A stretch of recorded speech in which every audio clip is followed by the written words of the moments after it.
Hello and welcome to this lecture about organ transplant. Here are our objectives for today, and here I provided you with a brief outline of what will be covered today. So let's start with some background. Organ transplant is a life treatment option for patients with end-stage cardiac, kidney, liver, and intestinal disease. Patient and graft survival had improved significantly over the last decades, especially due to advances in pharmacotherapy and organ preservations. However, these organs still have a reduced half-life, and that's due to either non-immune causes or immunological events such as rejection, which is the focus of this presentation. Adequate immunosuppression through pharmacotherapy mainly is necessary to minimize organ rejection.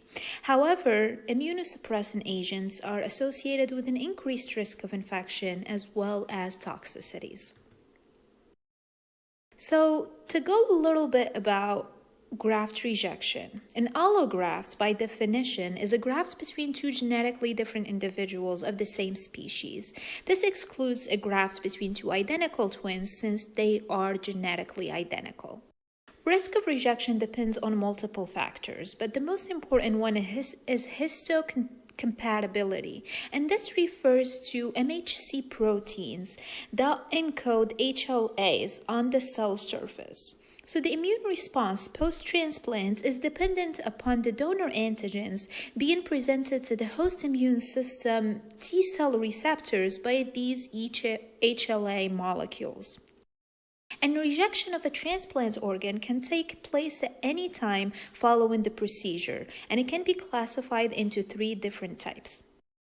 The first type is hyperacute rejection. This can occur within minutes of the transplant, and it occurs due to donor-specific antibodies being present in the vasculature at the time of the transplant. This fortunately has become uncommon because we do pre-testing prior to transplants.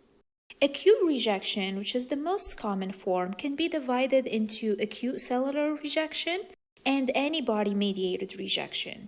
And these two topics will be covered more in depth at the end of this presentation. The last and final type of rejection is chronic rejection. This is a major cause of graft loss, but it presents as both ACR as well as AMR, and unfortunately, it is irreversible. So how do we prevent graft rejection?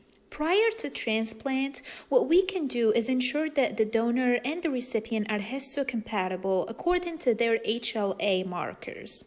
We can also obtain what we call a PRA, which is a marker of how sensitized the recipient is against potential donors. PRA is reported as a percentage, and the higher the percentage, the higher the risk of rejection.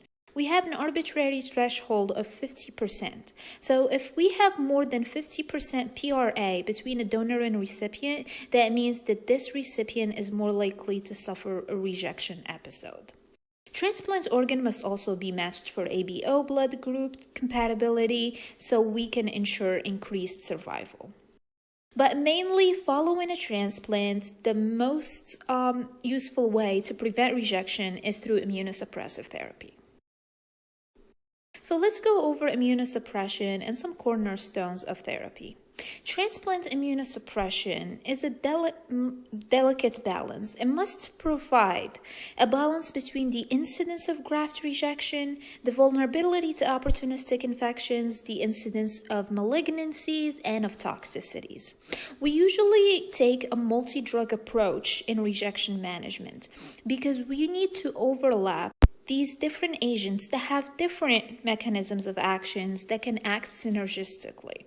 We also need to use these different agents, which will allow us to use lower doses of each individual agent, which will lead to decreased dose-related adverse events.